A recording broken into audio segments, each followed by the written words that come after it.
मैं तहे दिल से सुप्रीम कोर्ट का शुक्रिया अदा करना चाहता हूं, बहुत बहुत। उन्होंने चुनाव प्रचार करने के लिए मुझे ये मोहलत दी थी। 21 दिन कल पूरे हुए। अब यहां से मैं सीधा तिहाड़ जा रहा हूं। ये 21 दिन मेरे लिए बहुत विस्मरणीय है।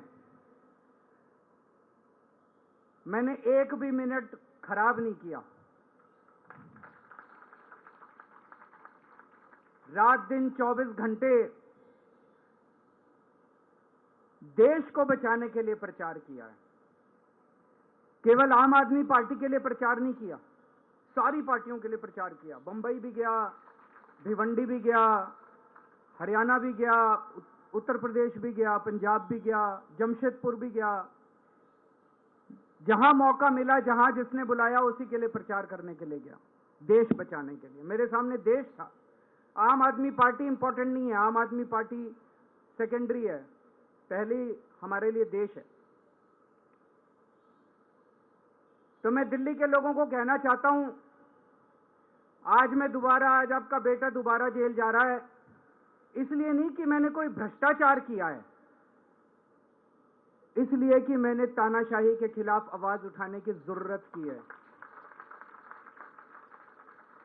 इस प्रचार के दौरान एक सबसे बढ़िया बात यह हुई कि सारे देश के सामने प्रधानमंत्री श्री नरेंद्र मोदी जी ने यह कबूल किया कि उनके पास मेरे खिलाफ रत्ती भर भी सबूत नहीं है।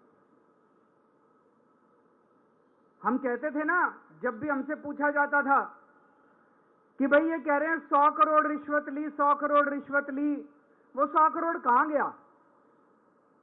500 से ज्यादा जगह तुमने रेड मार ली, कहीं चवन्नी मिली हो, अठन्नी मिली हो, 1 रुपया मिला हो, कहीं हमने खर्च किया हो, कहीं कैश पड़ा हो, कहीं लॉकर में मिला हो, कहीं स्विस बैंक में मिला, कहीं चवन्नी नहीं मिली, तो पैसा कहां गया? तो एक टीवी चैनल के इंटरव्यू में उस टीवी वाले ने मोदी जी से पूछा कि प्रधानमंत्री जी, ये केजरीवाल चारों तरफ कहता घूम रहा है कि आपके पास उसके खिलाफ कोई सबूत नहीं है, आपके पास उसके खिलाफ कोई रिकवरी नहीं है, फिर आपने उसको गिरफ्तार कैसे कर रखा है? पता है प्रधानमंत्री जी ने क्या कहा?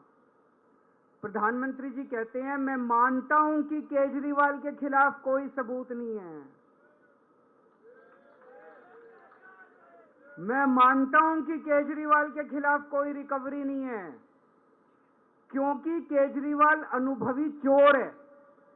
चलो मान लिया मैं अनुभवी चोर हूं, तुम्हारे पास सबूत तो नहीं है, तुम्हारे पास रिकवरी तो नहीं है, तो यूं ही डाल दिया मेरे को जेल में, बिना सबूत के डाल दिया मेरे को जेल में, बिना रिकवरी के डाल दिया जेल में। देश के इतिहास में 75 साल में सबसे ज्यादा बहुमत से आई हुई सरकार है। एक बार 70 में से 67 सीट, दूसरी बार 70 में से 62 सीट, 55% से ज्यादा वोट शेयर।